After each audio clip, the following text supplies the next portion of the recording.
स्वस्ति श्री गणेशाय नमः। हरि ओम।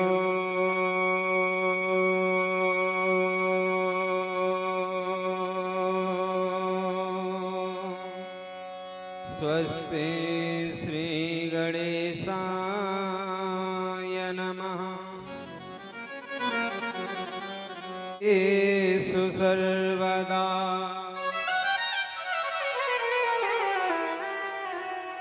सर्वमंगलमांगल्ये शिवे सर्वार्थ साधिके शरण्ये त्र्यंबके गौरी नारायणे नमोस्तुते। देवी प्रपन्नार्ति हरे प्रसीद प्रसीद विश्व पाहि विश्वम्। या श्री स्वयं सुकृतिनां भवनेष्वलक्ष्मी पापात्मनां कृतधियां हृदये सुबुद्धि श्रद्धा सतां कुलजना प्रभवस्य लज्जा तां तां नधस्म परिपालय देवी विश्वम्।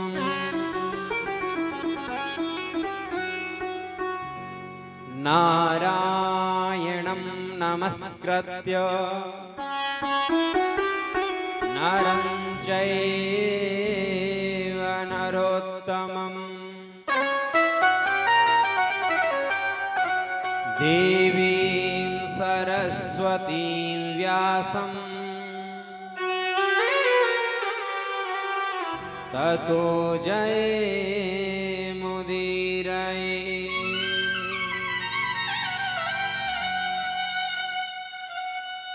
सशङ्खचक्रं सकरीटकुण्डलं सपीतवस्त्रं सरसीरुहीक्षणम्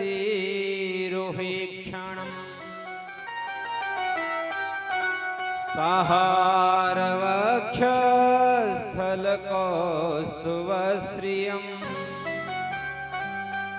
नमामि विष्णुं शिरसा चतुर्भुजम्।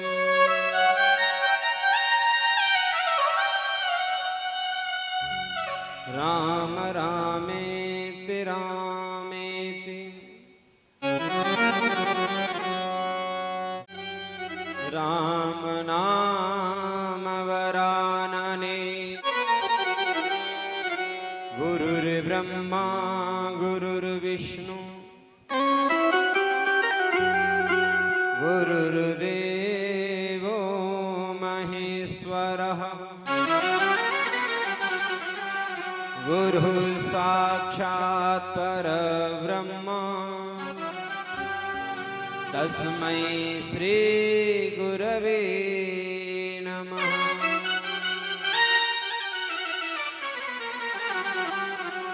जय जय श्री राधारमण जय जय नवल किशोर जय गोपी चित चोर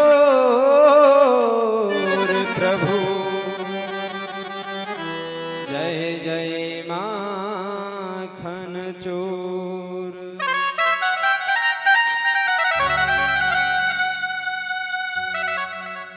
अकारण करुणा वरुणालय भक्त वांछा कल्पतरु तड़िंदित विनिंदित पीतांबरधारी श्री बाल कृष्ण लाल की वांगमय प्रतिमूर्ति श्रीमद् भागवत महापुराण जिसका रसास्वादन करने के लिए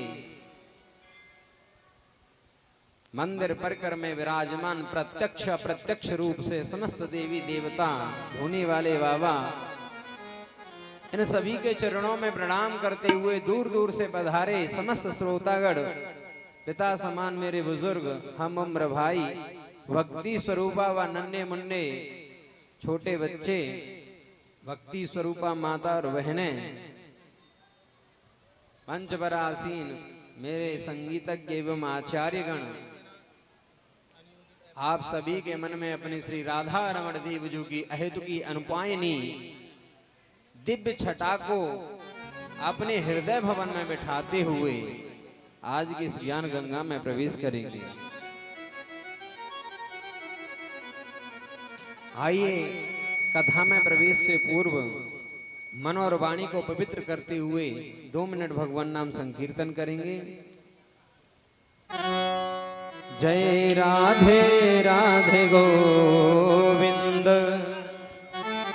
गोविंद राधे राधे राधे गोविंद गोविंद राधे। जय राधे गोविंद गोविंद राधे राधे राधे गोविंद गोविंद राधे।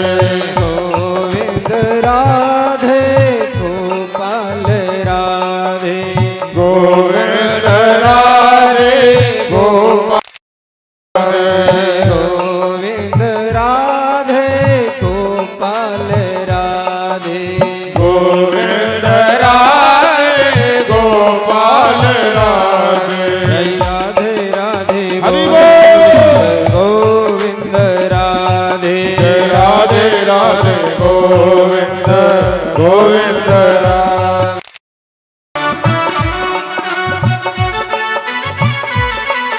हरि बोल।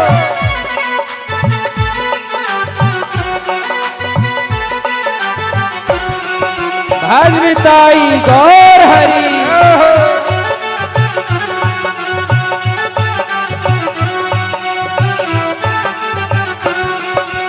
राधे राधे गोविंद गोविंद राधे राधे राधे गोविंद गोविंद राधे। गोविंद राधे गोपाल राधे गोविंद राधे गोपाल राधे। गोविंद राधे गोपाल राधे गोविंद राधे गोपाल राधे। गोविंद राधे गोपाल राधे गोविंद राधे गोपाल राधे। जय राधे राधे गोविंद गोविंद राधे राधे राधे गोविंद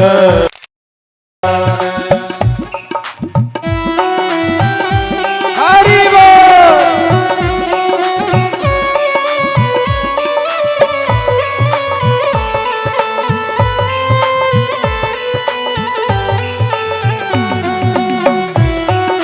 श्री राधे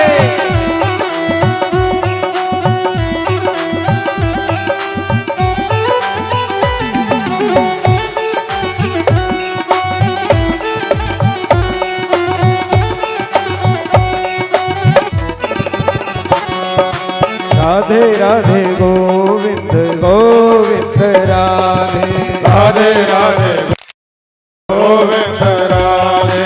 गोविंद गोपाल राधे गोविंद राधे बोलो गोपाल राधे।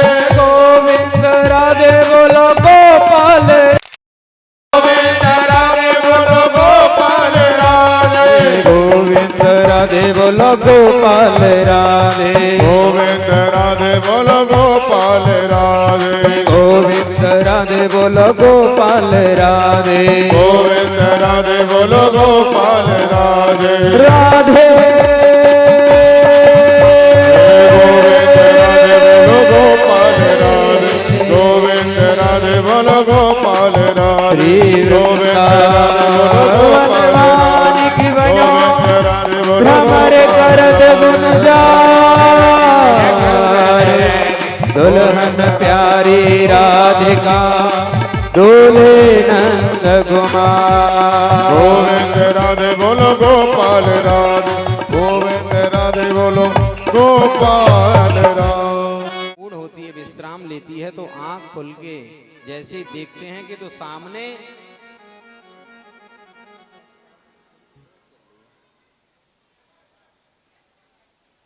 जैसे ही आंख खुलती है तो सामने देखा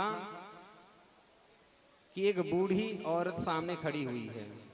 पूछने लगी, देवी तुम कौन हो? बोले महाराज आप बहुत बढ़िया हो, आप तो भूल भी गए कि मैं कौन हूं। याद करिए कई वर्ष पहले एक राजा आए हुए थे, मनु महाराज, अपनी बेटी का विवाह करने के लिए। मैं वही देवहूति हूं, मेरा विवाह आपके साथ संपन्न हुआ था। तो बोले तुम अभी तक यहीं थी, अपने घर, अपने पिता के घर क्यों नहीं चली गई?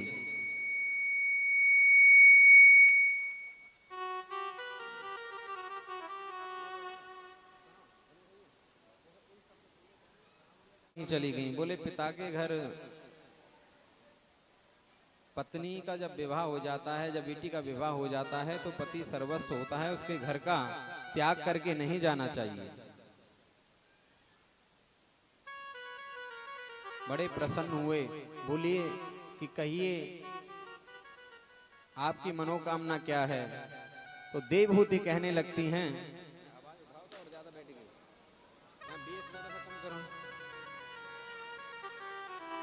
बोले गृहस्थ का आनंद तो तभी है जब घर में कोई संतान हो।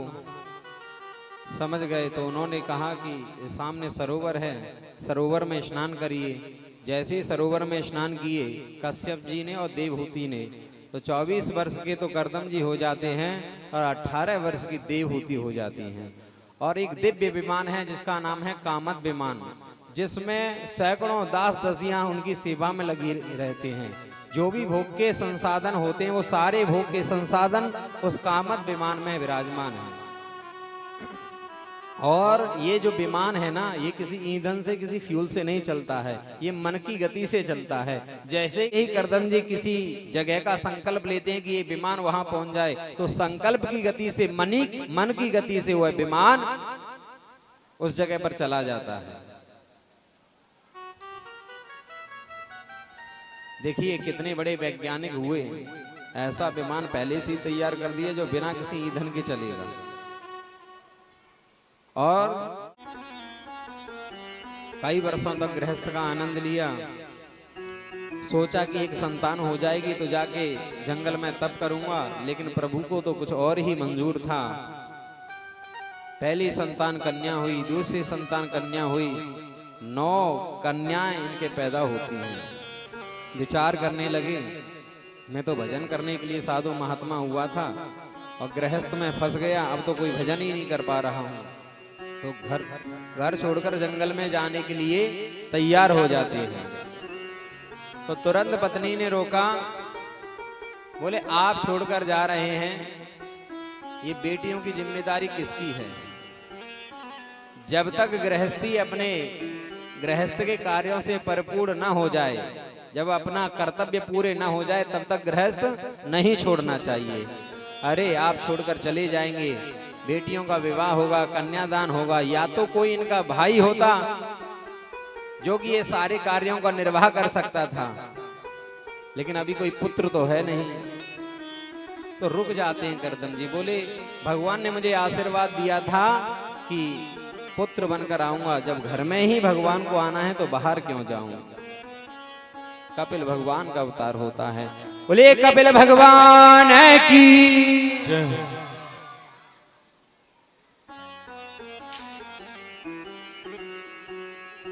प्यारे भक्तों, कपिल भगवान के दर्शन के लिए समस्त देवी देवता आते हैं।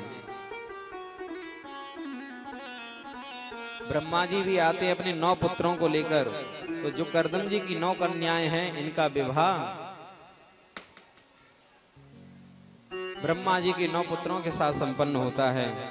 आज माता देवहूति ने अपने पुत्र कपिल का सुंदर श्रृंगार किया है, सुंदर वस्त्राभूषण पहनाए हैं और व्यास गद्दी पर बैठाया, ऊंचे आसन पर बैठाया है और कपिल का पूजन किया है।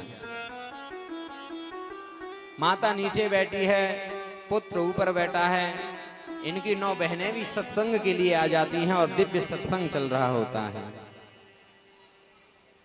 मां प्रश्न करती है और कपिल भगवान उत्तर देते हैं। इसे श्रीमद् भागवत में कपिल गीता कहा गया है। क्या कहा गया है? कपिल गीता। बहुत सारे ज्ञान और उपदेश हुए। माता देवहूति ने पूछा कि व्यक्ति को सुख कहाँ मिलता है? क्या जब जीव गर्भ में होता है तो उस समय उसे सुख मिलता है? बोले गर्भवास समम दुखम न भूतो न भविष्यति। गर्भ में जीव को जितना दुख होता है उतना संसार में कहीं नहीं होता। पूरी जीव की प्रक्रिया बताई कि जीव कैसे शरीर में अंदर प्रविष्ट करता है। बोले पहले जीव बताया कि जीव का स्वरूप कैसा है। जो हमारा बाल होता है ना, जो सिर का जो बाल है, उसके आगे का जो भाग है उसके 100 भाग कर दिए जाएं, उसका जो 100वां भाग होगा उसके भी 100 भाग कर दिए जाएं। इतना सूक्ष्म जीव होता है। इतने वैज्ञानिक हो गए, लोगों ने इतनी बड़ी बड़ी मशीनें बना दी कि सूक्ष्म से सूक्ष्म जीव को, कीटाणु को, विषाणु को देख सकते हैं, लेकिन आज तक आत्मा को किसी ने नहीं देख पाया। क्योंकि आत्मा का आकार कितना बताया परीक्षित जी? जो बाल होता है, बाल के आगे का जो भाग होता है उसके 100 भाग किए जाएं, उसका जो 100वां भाग हो उसके भी 100 भाग किए जाएं, ऐसा जीव का स्वरूप बताया है।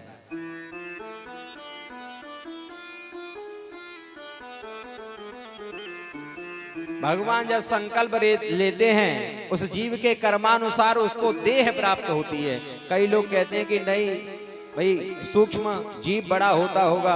बोले हाथी का जीव बड़ा होता होगा और चींटी का जीव छोटा होता होगा। हाथी को हाथी की ही योनि मिलेगी, चींटी को चींटी की ही योनि मिलेगी, ऐसा नहीं है। जीव का स्वरूप तो एक जैसा ही है। कर्मानुसार देह की प्राप्ति होती है। सबसे पहले बारिश की जो बूंद होती है, जो ओस होती है, उस ओस के माध्यम से वह वनस्पतियों पर आता है। लेकिन जीव सुषुप्तावस्था में होता है, उसको ये भी नहीं पता होता कि वो कहाँ जा रहा है, क्या कर्म करके आया है, क्या कर्म कर कर नहीं आया। परीक्षित जी ध्यान से सुना, जो आजकल जो वैज्ञानिक पद्धति चल रही है, ये सब कुछ पहले से ही सारी चीजें निर्धारित थी। कोई नया काम नहीं हुआ है। सबसे पहले जल की बूंद के रूप में जीव होता है, वो वनस्पतियों पर आता है और वनस्पतियों के माध्यम से गेहूं में, अनाज में, चना में जो भी हम भोज्य पदार्थ खाते हैं, वो भोज्य पदार्थ अपने कर्मानुसार उस जीव को प्राप्त होता है जिसके यहां से उसको जन्म होना है। फिर वह पुरुष के शरीर में प्रवेश करता है। पुरुष के शरीर में प्रवेश करके वह रस बनता है और रस बनने के बाद जो शरीर में उत्तम 7 धातुएं होती हैं, उन 7 धातुओं में परिवर्तित होता है। मज्जा में प्रविष्ट करता है और जब ऋतुकाल आता है तो पुरुष के माध्यम से स्त्री के गर्भ में प्रविष्ट करता है। तब तक भी जीव को पता नहीं होता कि वो कहां से आया और कहां जा रहा है। जब एक दिवस का भ्रूण होता है तो वो कलकल होता है। 5 दिन का बुदबुदम, 5 दिन का जब भ्रूण रहता है तो बुदबुद स्वरूप रहता है। जब 10 दिन का होता है तो बेर की गुठली के बराबर जीव होता है। 1 मास का होता है तो एक अंडे के बराबर उसकी आकृति होती है।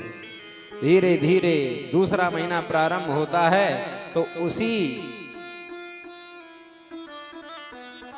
में से एक हिस्सा बाहर निकल जाता है जो सिर बनता है और शरीर के धीरे धीरे हाथ पैर निकलना प्रारंभ होते हैं। तीसरे महीने में ये पता चल जाता है कि ये स्त्री है या पुरुष है।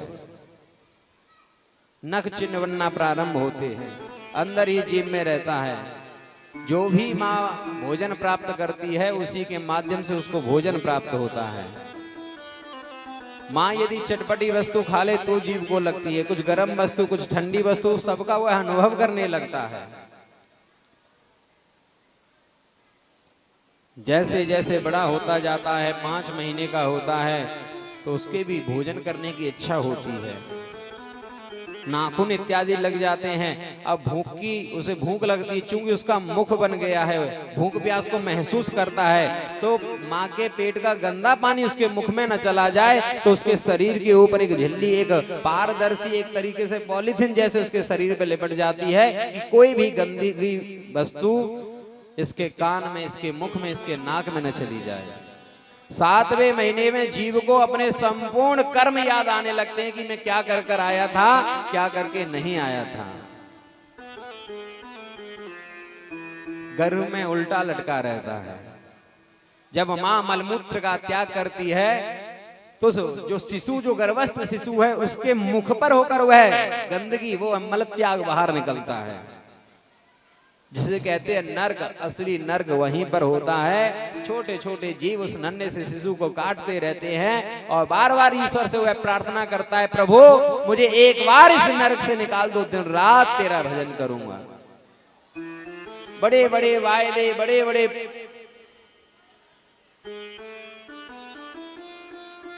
आश्वासन देता है प्रभु को, प्रभु एक बार इस संसार से मैं बाहर निकल जाऊंगा, एक बार इस नरक से बाहर निकल जाऊंगा, दिन रात तेरा भजन करूंगा। लेकिन जैसे ही पृथ्वी पर गिरता है तो मुट्ठियां बंद हो जाती हैं, बड़ा होकर अपने कार्यों में लग जाता है। कौन भगवान को याद करता है? पुनरपि जन्मम पुनरपि मरणम पुनरप जननी जठरे शयनम। व्यक्ति बार बार पुनरपि जन्मन, बार बार जन्म लेता है, बार बार मरता है। ईश्वर के प्रति जो उसने आश्वासन दिए थे उन सबको भूल जाता है। गर्भवास समम दुखम न भूतो न भविष्यति। बड़ा सुंदर उपदेश दिया। इतनी दिव्य ज्ञान गंगा वहां पर प्रवाहित हुई कि जो माता देव होती थी उनका शरीर जल बन गया और जल बन के बहने लगता है। कपिल भगवान तपस्या के लिए चले जाते हैं। आगे के प्रसंग में सती अनुसुईया का प्रसंग आता है, जिनका विवाह अत्रि मुनि के साथ हुआ था। एक बार सभी देवी देवताओं में मीटिंग चल रही थी कि सबसे बड़ी पतिव्रता नारी कौन है, सबसे बड़ी पतिव्रता नारी कौन है। खूब स्वर्ग में हल्ला हो रहा था, तो सभी की तरफ से एक ही नाम आया कि सबसे बड़ी यदि पतिव्रता नारी है तो अनुसुईया माता है, इनके बराबर पतिव्रता नारी कोई नहीं है। नारद जी जाते हैं भगवान विष्णु के यहाँ पर लक्ष्मी मैया के पास और उदास जाके बैठ गए। बोले क्या हुआ नारद? बोले कुछ नहीं। बोले बताओ तो आजकल सब देवता दिखाई नहीं दे रहे, कहाँ पर हैं? बोले आज स्वर्ग में इमरजेंसी मीटिंग लगी है, सभा लगी है। बोले अच्छा किस लिए? बोले ये देखा जा रहा है कि सबसे बड़ी पतिव्रता नारी कौन है। तो मैं तो बड़ा प्रसन्न था। बोले क्यों? क्योंकि मुझे पता था कि मेरी माँ लक्ष्मी का ही नाम आना है। बोले किसका नाम आया? बोले वो विष्णु भगवान है ना। बोले हाँ, उन्होंने अनुसुईया का नाम लिया है। बोले आने दो विष्णु को, मैं देखती हूँ। बोले ठीक है। नारद जी का काम हो गया, निकल लिए शिवलोक में। रुद्राणी से बोले आपको पता है मीटिंग लगी हुई है? बोले हाँ पता तो है, भोलेनाथ बता कर गए हैं। बोले काहे की मीटिंग है? बोले पतिव्रता नारी की। भोलेनाथ ने मेरा ही नाम लिया होगा ना वहां पर? बोले नहीं, आपका नाम नहीं लिया। बोले किसका नाम लिया है? बोले अनुसुईया। बोले आने दो भोलेनाथ को। ब्रह्मा जी के पास पहुंचे। ब्रह्मा जी से बोले देवलोक में बड़ी सभा चल रही है, पतिव्रता नारी कौन है? मैं तो बड़ा प्रसन्न था, मेरी माँ का नाम आएगा, लेकिन आपका नाम नहीं आया। बोले किसका नाम आया? बोले ब्रह्मा जी ने नाम ले दिया है, सती अनुसुईया। बोले अच्छा, आने दो ब्रह्मा जी को। जब शाम के समय देवता जब घर पहुंचे तो बाहर ही खड़ी मिल गई। बोले ऐसा है, पहले जाओ अनुसुईया का पतिव्रत धर्म नष्ट करके आओ। तीनों देवता लौट कर आए। ब्रह्मा जी आ रहे हैं, उधर से विष्णु आ रहे हैं। विष्णु ने पूछा ब्रह्मा जी से कैसे आना हुआ? बोले सृष्टि की रचना करता हूँ ना तो देखने के लिए आया हूँ, सब कुछ व्यवस्थित है। आप कैसे आए हैं प्रभु? बोले मैं तो इसलिए आया हूँ कि पालन पोषण करता हूँ ना, तो सब कुछ ठीक है या नहीं। अब असली बात नहीं बताएं दोनों देवता की किस लिए आए हैं। उधर से भोलेनाथ पहलवानों वाली चाल में चले आ रहे लेकर त्रिशूल। भोलेनाथ ने दूर से देखा तो समझ गए। भोलेनाथ ने पूछा कैसे आए हो? बोले बस ऐसे ही आए घूमने। बोले झूठ मत बोलो, सीधी सीधी बात बताओ। चले अनुसुईया के यहाँ पर? बोले हाँ चलो देवता। तीनों लोग पहुंचे। माँ के द्वार पर आकर भिक्षा मांगी। नाना रत्न विचित्र भूषण करे है मामराडंबरी मुक्तार विलम मान विलस वक्षोज कुंभांतरी काश्मीरागरुवासितांगरुचिरे काशीपुराधीश्वरी भिक्षां देहि कृपावलंबन करी मातान्नपूर्णेश्वरी मातान्नपूर्णेश्वरी। हे मां भिक्षाम देहि, तो भिक्षा लेकर आई। बोले ऐसे भिक्षा नहीं चाहिए। बोले फिर? बोले निर्वस्त्र होकर भिक्षा चाहिए। तो माता कोई साधारण तो है नहीं, पतिव्रता धर्म का पालन करने वाली है, समझ गई। बोले ये साधारण व्यक्ति तो हो नहीं सकते।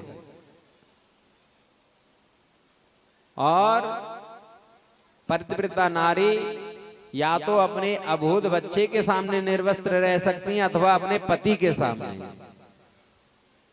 तुरंत हाथ में जल लिया और संकल्प किया कि यदि मैं सच्ची पतिव्रता नारी हूं तो ये तीनों के तीनों लोग जो मेरे दरवाजे पर भिक्षा के लिए आए हैं ये बच्चे बन जाएं। जैसे ही संकल्प छूटा तो तीनों देवता बच्चे बन जाते हैं। मैया ने उठाया और घर में पालना लगाया और पालने में लिटा दिया।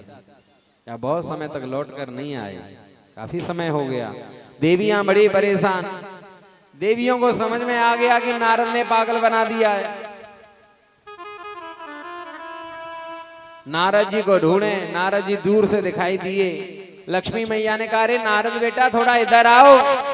नारद जी कहने लगे आजकल मैंने माता बहनों के पास जाना बंद कर रखा है, आजकल माता बहनों के पास जाता नहीं हूं। बोले अरे बेटा तो मेरे पास तो आ, फिर बताती हैं। हाथ जोड़कर तीनों देवियां विनती कर रही हैं नारद जी से, हमारे पति कहाँ हैं बता दो। बोले मैं बताता हूँ। बोले यहाँ से जाना सीधे बिल्कुल पृथ्वी पर। बोले अच्छा। फिर बोले वहां से सीधा एक रास्ता है, वहां एक आश्रम मिलेगा। बोले आश्रम में मिल जाएंगे? बोले नहीं, आश्रम से दाहिने एक रास्ता गया है, उस पर मुड़ जाना। फिर बोले दाहिने चलते जाना, फिर आगे जाके बाएं मुड़ जाना। बोले अरे नारद क्यों पागल बनाते, क्यों इतना घुमाते, सीधा सीधा क्यों नहीं बताते? बोले बता तो रहा हूं, एड्रेस लिखो। वहां से जंगल में होते हुए एक और रास्ता जाएगा, वहां एक चौराया है, वहां पर मुड़ना नहीं है, सीधे चले जाना है। फिर आगे जाके दाहिने मुड़ जाना है, वहां पर एक आश्रम मिलेगा, वहां पर हमारे पति मिल जाएंगे। बोले पति नहीं, वहां पर मिलेगी तुम्हें तुम्हारी सास। बोले सास, ये क्या आला वाला है? बोले सास हुए जैसे बहू की सांस रुक जा बिल्कुल।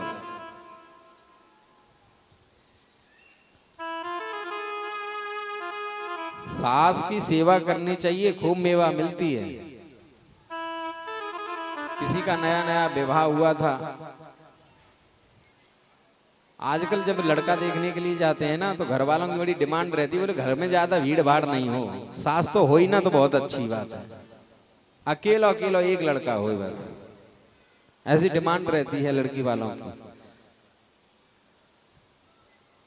अब जो है अकेला लड़का, सरकारी नौकरी, गवर्नमेंट टीचर, घर में ना कोई भैया ना कोई बहन, ना माँ ना बाप, अकेला लड़का, विवाह हो गया, शहर में कहीं मकान बनवा लिया उसने, पास पड़ोस भी रहते थे, लेकिन पड़ोस में एक जो परिवार रहता था वो भरा पूरा परिवार था। सास ससुर ननद सब लोग खूब भरा पूरा परिवार था। अब बहुएं जब उसमें भोजन बनाती थी तो अपनी सास को पूछती थी, सासू माँ क्या भोजन बना लें आज? आज तो छोले चावल बना लें। बोले हाँ हाँ ठीक है, ठीक ठीक। सासू माँ आदेश दे देती थी। परीक्षितानी जी पूछा जाता है कि नहीं पूछा जाता है? तो आदेश दे देती हैं कि आज तो बढ़िया लच्छेदार पराठे खाएंगे, आज तो पनीर के पराठे खाए जाएंगे। ऐसे तुम आदेश देती हो, ऐसे ही वो आदेश दे देती थी और खूब बन के मिल जाते थे। लेकिन अब उसके कोई सास नहीं थी, जिसका नया विवाह हुआ था, तो उसके मन में बड़ा ये होता था कि काश मेरी भी सास होती तो मैं भी अपनी सास को पूछती, मैं भी सास की सेवा करती। इसके मन में बड़ा जो है कंपन होता कि भाई मेरे घर में सास नहीं है। एक शाम को उसके पति आए, बोले अजी सुनते? बोले हाँ। बोले तुम्हारी माता नहीं? बोले हाँ वो तो है नहीं। बोले अगर माता होती तो मैं उनकी कितनी सेवा करती? बोले वो तो हमें पता तो कितनी सेवा करती। बोले नहीं सास होए तो ठीक है। बोले सास कहाँ से ले आऊं? बोले वो खेत में आम का पेड़ है ना, वो आंधी में टूट गया और सूखो सा। बोले हाँ। बोले वहां लेके तुम बढ़ई के पास जाओ, वहां पे अपनी मैया बनवा लिया। बोले पागल है? बोले पागल हूँ, बिल्कुल पागल हूँ। अगर नहीं बनवा के लेके आए तो शाम को तुम्हें रोटी न मिलेगी। बेचारा गया आदमी। खूब कितना भी खूंखार हो महाराज, पत्नी के सामने खूब आके झुक जाता। क्यों परीक्षित जी? हो कितना ही लठ बजावे बाहर बाहर, घर में तो सीधा ही आना पड़ता। बोले गुस्सा तो बाहर टांग के आना, शाम को रोटी नहीं मिलेगी। क्योंकि जब देवी क्रोध होंगे तो महाराज तांडव मचेगा। पहले 1-2 साल तो सब झेलती हैं, फिर उसके बाद असली रूप निकल के आता है।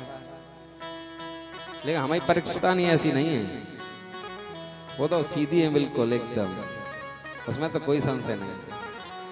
अभी क्या हुआ कि वो व्यक्ति जाता है अपनी बैलगाड़ी में, वो तना था उसका रख लिया, बढ़ई के पास ले गया और सुंदर आकृति अपनी माँ की बनवाई।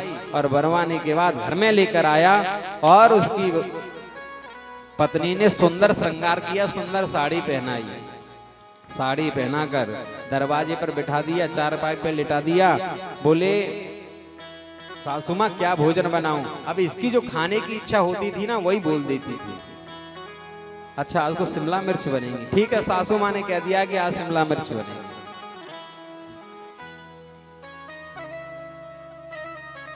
सासू माँ आज क्या बनेगा? बोले आलू के पराठे बनेंगे। बोले ठीक है, सासू माँ ने आज आलू के पराठे के लिए बोल दिया है।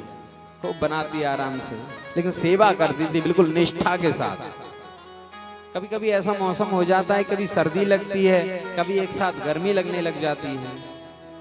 तो थोड़ी सी गर्मी सी हुई तो अपने पति से बोले कि गर्मी बहुत है, चलो छत पर लेटेंगे चलकर। बोले ठीक है। छत पर पहुंच गए, लेकिन इसको याद आया कि हमारी सासू माँ तो नीचे ही रह गई, उनको भी तो गर्मी लग रही होगी। अपने पति से बोले कि जाओ जाकर अपनी माँ को ऊपर लेकर आ जाओ। बोले वो तो लकड़ी की है, उसे कोई गर्मी नहीं लगती, कोई सर्दी नहीं लगती, सो लठ तैयार कर लो। बोले अब की बार कही सो कही, अब की बार मत कह दीजो, मेरी सांच माच की सास है वो। बोले ठीक है देवी, लेके आता हूँ। गया नीचे सिर पे रख के ले आया, बिस्तर किया, बिस्तर पे लिटा दिया।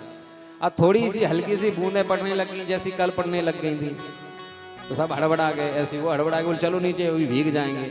तो दोनों हड़बड़ाहट में नीचे रह गए, सास रह गई ऊपर। अब कुछ जो चोर थे, जो बढ़िया एकदम धन चोरी कर कर लेकर आए थे, वो अध्यापक जी के घर के बगल ही बैठकर बंटवारा कर रहे थे। 4 चोर और खूब सारा धन लेकर आए और बंटवारा चल रहा था। अचानक तेज हवा आने लगी, तो जो सास थी ना, वो लकड़ी की जो लुढ़क पुढ़क के चोरों के ऊपर जाके धड़ाम से दम गिरी। अब चोरों को लगा भाई साड़ी भी पहने हैं, चूड़ी भी पहने है, सब कुछ पता ना कौन जनानी आके गिर पड़ी है। तुरंत वहां से भाग खड़े हुए, पूरा धन वहीं की वहीं छोड़ दिया। थोड़ी देर बाद पत्नी को याद आया कि हमारी सास तो ऊपर लटकी रह गई। गए ऊपर, और ऊपर कहीं सास ने आवाज लगाई, जी सुनो यहाँ तो है ही ना तुम्हारी मम्मी, आओ ऊपर आके देखो। लालटन लेके आया वो ऊपर देखने के टाइम। ऊपर देखा तो कहीं दिखाई नहीं दी, लेकिन बगल में देखा कि सासू माँ औंधे मुंह पड़ी है नीचे। गए नीचे तो तमाम तो धन मिलो। अब ये क्या क्या कथा समझ में आ रही है? जितनी भी बहुएं हैं, क्या कथा समझ में आ रही? कुछ आ रही है? क्या आ रही है? परीक्षितानी जी कुछ समझ में आया? अभी यहाँ वो तो दिखाई नहीं देती, वो राहुल की और मोहित जी की बहू तो यहाँ दिखाई नहीं देती किधर है। अच्छा, वो समझ में आ रही है कि नहीं आ रही है? समझो क्या कहना चाहते हैं।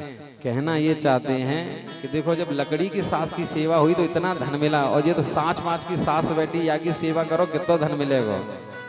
हैं? बोले वृंदावन वाके बिहारी लाल की जय। बोले जाओ वहां पर सास मिलेगी, वहां पर जाओगे तब जाके तुम्हें तुम्हारे पति मिलेंगे। तीनों देवियां गईं, दरवाजे पर खड़ी हो गई। दरवाजा खोला, अनुसुईया माता ने। बोले कहो। बोले भिक्षा दो। बोले क्या भिक्षा? बोले तुम्हारे घर में हमारे पति हैं। बोले पति है मेरे घर में तो छोटे छोटे से 3 बच्चा हैं। बोले वही हमारे पति हैं। तो समझ गई मैया।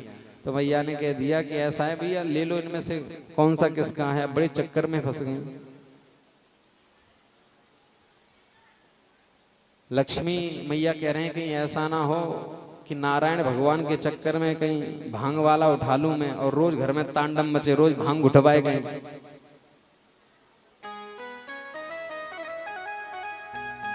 बड़ा सुंदर भाव यहाँ पर। माता से जब विनय की, प्रार्थना की, माता के चरणों में जाके लेट गई तो माँ ने हाथ में संकल्प लिया। बोले मैं सच्ची पतिव्रता नारी हूँ, तो ये तीनों देव अपने अपने स्वरूप में आ जाएं। जैसे ही जल छोड़ा तो तीनों देवता अपने स्वरूप में आ जाते हैं। तीनों देवता मानुषिया को आशीर्वाद और वरदान देते हुए प्रस्थान करते हैं। बोले वृंदावन वाके बिहारी लाल की। बोले सद्गुरुदेव भगवान की जय। जय श्री राधेश। जब व्यक्ति को बड़ा पद मिल जाता है तो उसके मन में बड़ा अभिमान आ जाता है। दक्ष को जब सभी का अध्यक्ष घोषित कर दिया गया तो एक सभा लगाई गई। उस सभा में दक्ष आया, दक्ष प्रजापति। तो देखा कि सभी ने सम्मान किया है खड़े होकर, लेकिन 3 लोग खड़े नहीं हुए दक्ष के सम्मान में। कौन कौन? एक तो स्वयं ब्रह्मा जी, नारायण भगवान और भोलेनाथ। और जो अभिमानी व्यक्ति होता है उसका ध्यान ये नहीं जाता कि लोग देखने लगे भैया यहाँ ये सभ्य लोगों की समाज लगी हुई है, यहाँ पर असभ्य व्यक्ति कौन आ गया। तो बोले इधर उधर क्या देखते हो, ये सामने देखो। ये जो सामने दिखाई दे रहा है ना, ये बंदर की आंख वाला जो शंकर बैठा है, इसके लिए बात कर रहा हूँ। बोले जब बंदर की आंख वाला है तो तुमने अपनी पुत्री का विवाह क्यों कर दिया, सती का विवाह? बोले वो तो मुझसे ब्रह्मा जी ने और नारायण भगवान ने कहा था इसलिए कर दिया, वरना कहाँ तो मेरी मृगलोचनी कन्या और कहाँ ये बंदर की आंख वाला। तो नंदी को गुस्सा आ गया। बोले क्या कहता है, हमारे स्वामी को बंदर की आंख वाला कहता है। भोलेनाथ ने शांत किया। बोले कोई बात नहीं, शांत हो जाओ। कहने दो, कोई बात नहीं जो कह रहा है। अब तो इसका साहस और ज्यादा बढ़ गया। अब तो भोलेनाथ को बहुत सारी गालियां देने लगा, भोलेनाथ का अपमान करने लगा। तो अब नंदीश्वर से नहीं रहा गया। हरि हर निंदा सुनई जो काना, हो है पाप गौघात समाना। बोले तू जिस मुख से भोलेनाथ को गालियां दे रहा है, भोलेनाथ का अपमान कर रहा है, जा मैं तुझे श्राप देता हूं कि तेरा ये सिर ही नहीं रहेगा।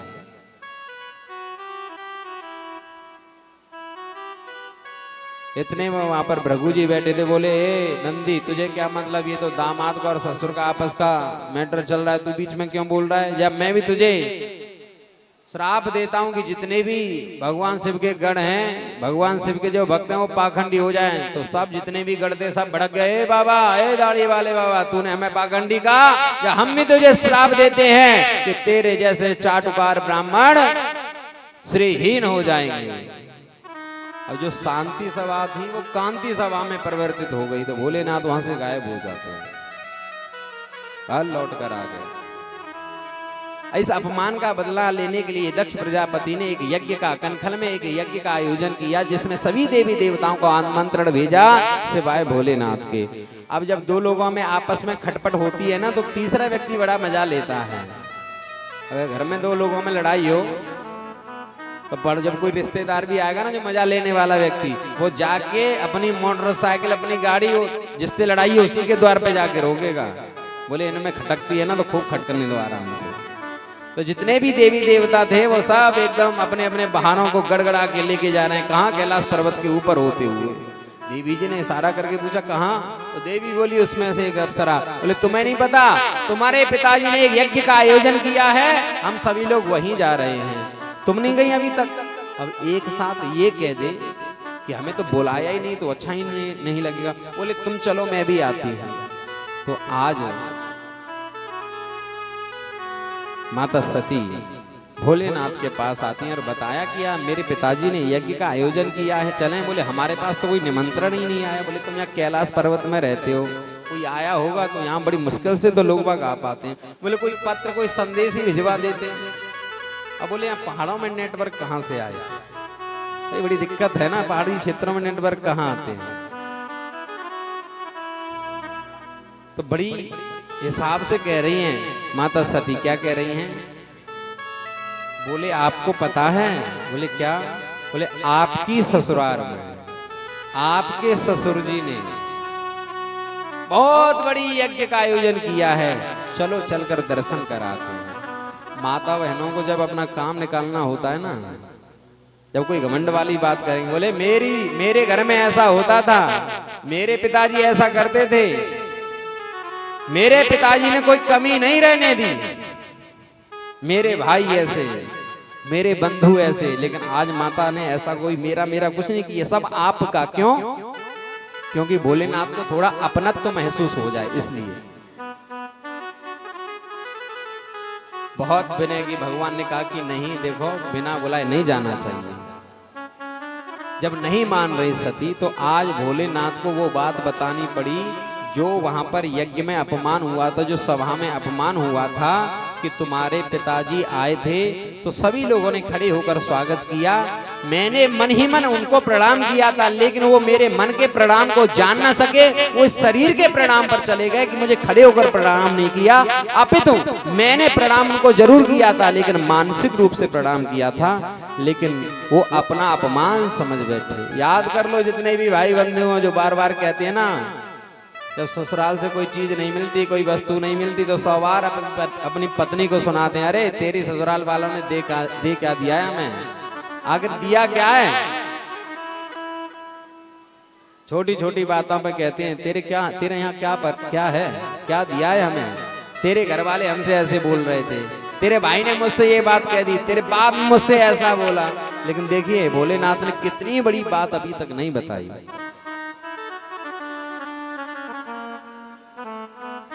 फिर भी विनय करती है, फिर भी जोर लगा रही है। जब भोलेनाथ ने देखा कि मेरे इतने बार बार कहने पर, बार बार समझाने पर सती नहीं माननी, इसका क्या कारण है, देखा कि होनी बड़ी प्रबल है। जब होनी प्रबल होती है ना तो किसी की बात समझ में नहीं आती, अच्छा भी बुरा लगने लगता है, बुरा भी अच्छा लगने लगता है जब होनी प्रबल होती है। और कुछ चीजें विधि विधाता के हाथ में होती हैं, वो अपने हाथ में होती नहीं, जो पहले से सुनिश्चित हैं। सुनो भरत भाभी प्रबल, बिलख कहूँ मुनिनाथ, हानि लाभ जीवन मरण, यस अपयस विधि हाथ। ये 6 चीजें है ना, ये विधि विधाता ब्रह्मा ने अपने हाथ में रखी है। जीवन मरण, हानि लाभ जीवन मरण, यस अपयस विधि हाथ। आदमी अपना कर्म करता ही करता है, लेकिन इसका फल जो देना है वो भगवान स्वयं अपना सुनिश्चित कर लेते हैं कि क्या देना है क्या नहीं देना है। फिर विचार किया सती ने कि अब जाऊं अथवा न जाऊं। फिर विचार किया कि भोलेनाथ तो बड़े स्वभाव के चंचल हैं, एक क्षण में प्रसन्न हो जाते हैं, एक क्षण में गुस्सा हो जाते हैं। अरे ऐसे यज्ञ कोई बार बार थोड़े ही होते हैं। यज्ञ में जाऊंगी, अपनी बहनों से, अपने भाई बंधुओं से, सभी से मिलकर आ जाऊंगी, ऐसे यज्ञ बार बार नहीं होते। बार बार भोलेनाथ से प्रार्थना कर रही हैं, भोलेनाथ मुझे यज्ञ में जाने की अनुमति दे दीजिए। हो भोले शंभु कैलासी भेज दो पिता के घर भेज दो। शंभु कैलासी भेज दो पिता के घर भेज दो। आहा भोले शंभु कैलासी भेज दो पिता के घर भेज दो। भोले शंभु कैलासी भेज दो पिता के घर भेज दो।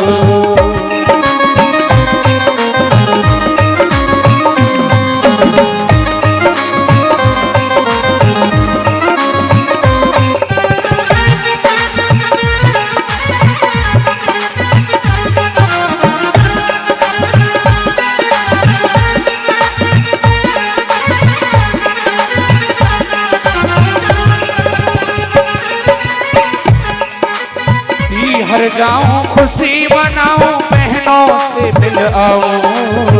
हर जाऊं खुशी मनाऊं बहनों से मिल आऊं। अरे हर जाऊं खुशी मनाऊं बहनों से मिल आऊं। हर जाऊं खुशी मनाऊं बहनों से मिल आऊं। पिता गए हैं, पिता हमारे भूल गए हैं। मैं जाके समझाऊं काहे होत उदासी। भेज दो पिता के घर भेज दो। ओहो भोले शंभु कैलासी भेज दो पिता के घर भेज दो।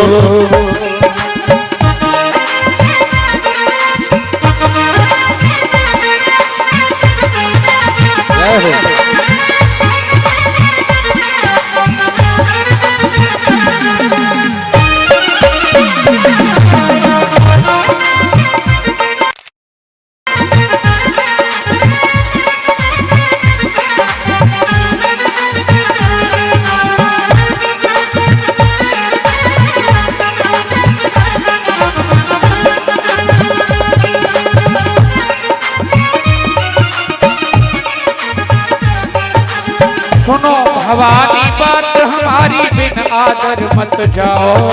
सुनो भवानी बात हमारी बिन आदर मत जाओ। सुनो भवानी बात हमारी बिन आदर मत जाओ। सुनो भवानी बात हमारी बिन आदर मत जाओ। हुए बहुत अपमान तिहारो, हुए बहुत अपमान तिहारो। फिर पीछे पछताओ प्यारी रह जाएगी हासी। भेज दो आके घर भेज दो। शंभु कैलासी भेज दो पिता के घर भेज दो।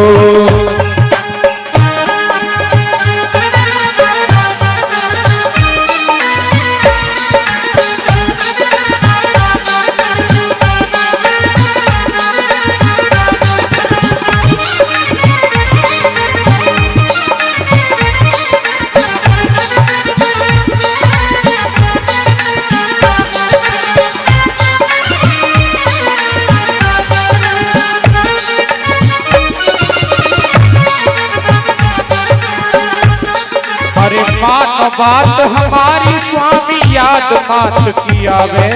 मानो बात हमारी स्वामी याद मात किया वे। बहुत दिना हो गए जाए दिन, बहुत दिना हो गए जाए दिन। जिया मेरो अकुलावे अभी कह रही दासी। भेज दो पिता के घर भेज दो। ओहो भोले शंभु कैलासी भेज दो पिता के घर भेज दो।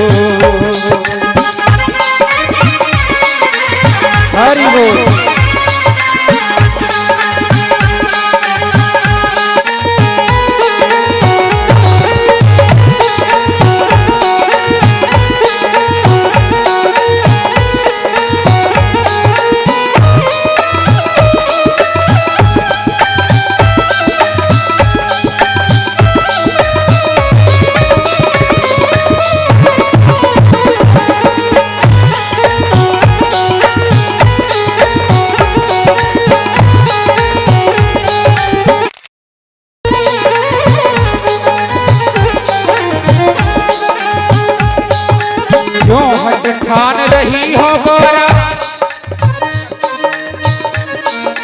क्यों हट ठान रही हो गौरा बिन आदर मत जाओ, क्यों हथ ठान रही हो गौरा बिन आदर मत जाओ। भेजा नहीं निमंत्रण हम पे, भेजा नहीं निमंत्रण हम पे, कछु ख्याल मन लाओ बात मेरी है साथी। भेज दो पिता के घर भेज दो, ओहो भोले शंभु कैलासी। भेज दो पिता के घर भेज दो, भेज दो पिता के घर भेज दो पिता के भेज घर दो पिता के घर भेज दो, भेज दो पिता के घर। भोलेनाथ तैयार नहीं हो रहे भेजने के लिए, तो विचार कर लिया कि भोलेनाथ तो 1 मिनट में गुस्सा हो जाते हैं, 1 मिनट में प्रसन्न हो जाते हैं, तो भोलेनाथ को तो मना ही लूंगी मैं बाद में। भोलेनाथ का स्वभाव कैसा बताया? क्षणे रुष्टा क्षणे तुष्टा, रुष्टा तुष्टा क्षणे क्षणे। भोलेनाथ ने आंख बंद कर ली और जैसे ही आंख बंद की तो मैया सती जाने के लिए तैयार होती हैं, आगे जाती हैं, फिर लौट कर आती हैं, फिर जाती हैं, फिर आती हैं। अंततो गत्वा विचार किया कि अब तो चले जाना ही चाहिए, तो चले गई। भोलेनाथ ने आंख खोल के देखा कि दूर तक जा रही हैं, अब लौट कर नहीं आने वाली, तो अपने नंदी से कहा, नंदी जाओ इनको सम्मान सहित यज्ञ में छोड़ कर आओ। तो नंदीगढ़ को जैसे ही आदेश मिला तो भोलेनाथ के बहुत सारे गढ़ और नंदी दौड़ लगा देते, अरे मैया हमारे रहते अकेले नहीं जाओगी, बैठो मेरी पीठ पर, मैं लेके चलूंगा, हमें भोलेनाथ ने भेजा है। जैसे ही मैया सती यज्ञ में पहुंचती हैं तो वहां सभी का जो स्वभाव है बड़ा ही अटपटा लगा।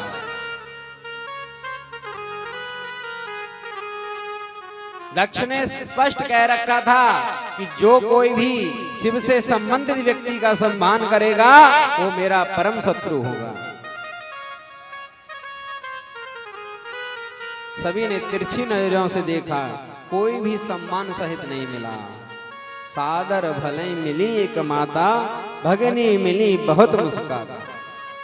बहन बोली, अरे बहुत अच्छा, बहुत बढ़िया, तू आ गई, ठीक है। वैसे निमंत्रण तो तुझे नहीं भेजा था, लेकिन तू आ गई ये तो ठीक है। अपने घर में कोई निमंत्रण का इंतजार थोड़ी देखता है। घर में प्रविष्ट किया, बोले मुझे किसी से मतलब नहीं, मेरी माँ का स्वभाव कैसा है। माँ ने जैसे ही सही में यदि कोई दुखी था तो माँ सती की मैया ही दुखी थी, हृदय से लगा लिया बेटी को। अपने पिता की तरफ देखा तो पिता ने मुख मोड़ लिया। यज्ञशाला में जो दृष्टिपात किया तो देखा कि छोटे छोटे देवताओं का भाग रखा है।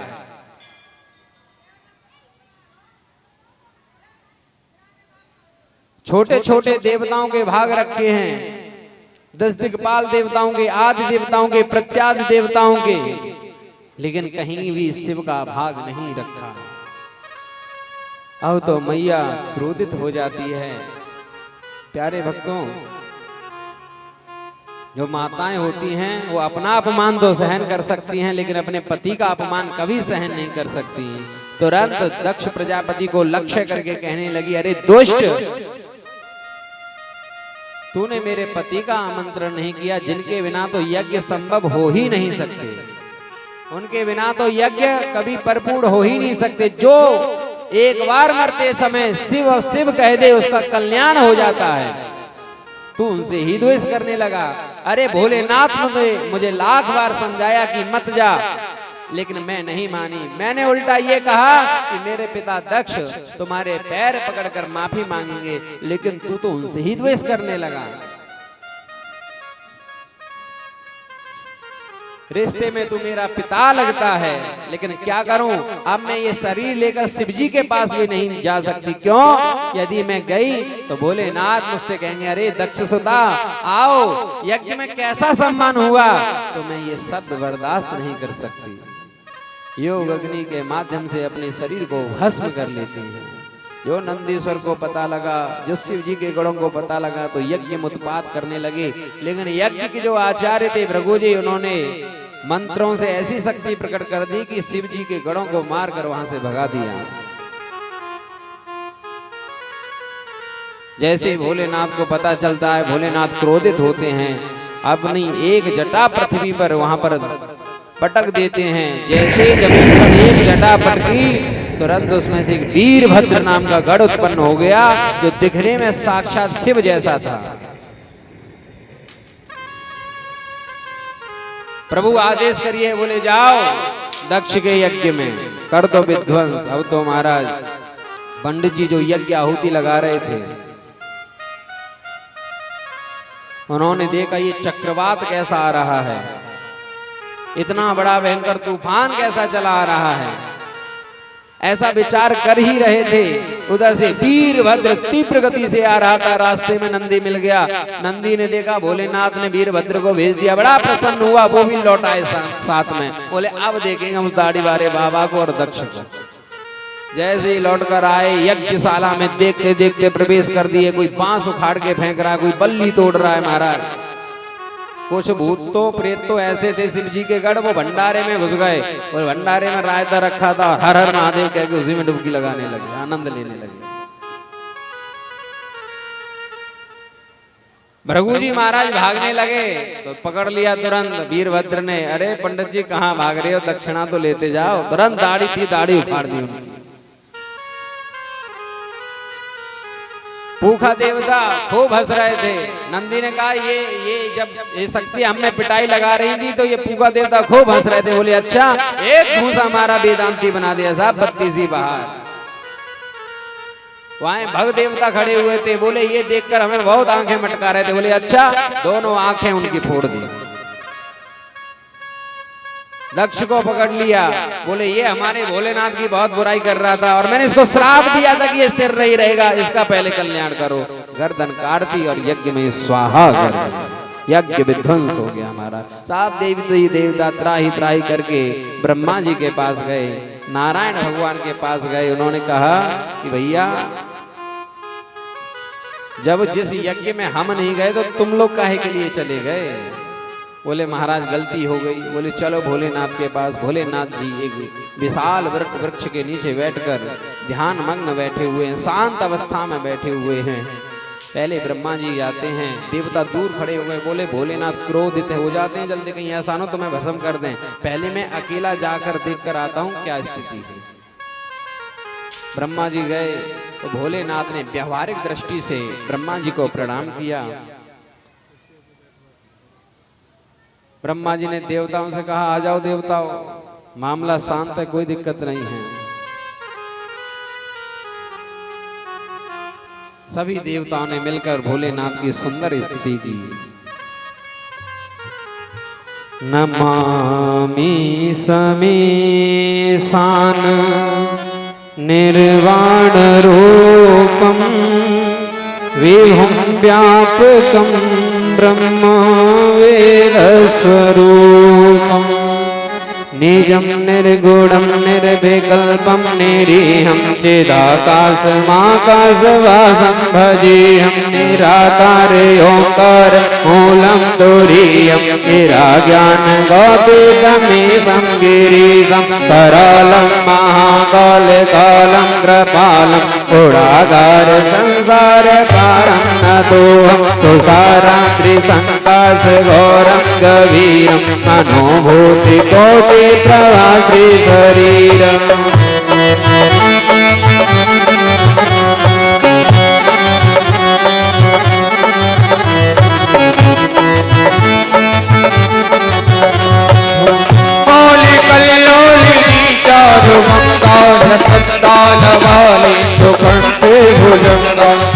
कुंडलं दोषनेत्रं विशालं प्रसादाननं नीलकण्ठं दयालं प्रभाधीशकर्माकरं मण्डमालं प्रियं शङ्करं सर्वनाथं भजामि प्रचण्डं प्रकर्षं प्रगल्भं परेशं अखण्डं अजं भानुकोटिप्रकाशं त्रयशूलनिर्मूलनं शूलपाणि भजेऽहं भवानीपति भावगम्यं कलातीति कल्याण कल्पान्तकारी सदा सच्चिदानंद दाता पुरारी चिदानन्द संदोह मोहापहारी प्रसीद प्रसीद प्रभो ब्रह्मधारी उमानाथ पादारविन्दं भजन्ति हलोके परिवानराणाम् तावत् सुखं शान्ति संतापनाशं प्रसीद प्रभो सर्वभूताधिवासम् न जानामि योगं जपवनैव पूजां न तोऽहं सदा सर्वदा सम्बुद्धोऽभ्यम् जराजन्म दुःखानतातप्यमानं प्रभो पाह्यापं नमामि शम्भो नमामि स शम्भो नमामि स शम्भो प्रभो पाह्यापं नमामि स शम्भो शम्भो नमामि शम्भो आपं नमामि शम्भो रुद्राष्टकमिदं प्रोक्तं विप्रेण हरतु सै ये पठन्ति नरा भक्त्या तेषां शम्भो प्रसीदति। भोलेनाथ प्रसन्न हो जाते हैं, बोले यज्ञ तो पूरा करवा दें, लेकिन हमारा भाग्य क्या है भाई, हमारे लिए तो कोई हिस्सा नहीं निकाला गया है। बोले जब भी महाराज यज्ञ होगा, सभी देवता एक स्वर में बोले जब भी यज्ञ होगा तो बाहर जो भी सामग्री गिर जाएगी उस पर भोलेनाथ आपका अधिकार होगा। तो देखा होगा जब भी यज्ञ करते हैं जो सामग्री बाहर गिर जाती है उस सामग्री को कई लोग ऐसा करते हैं कि इकट्ठा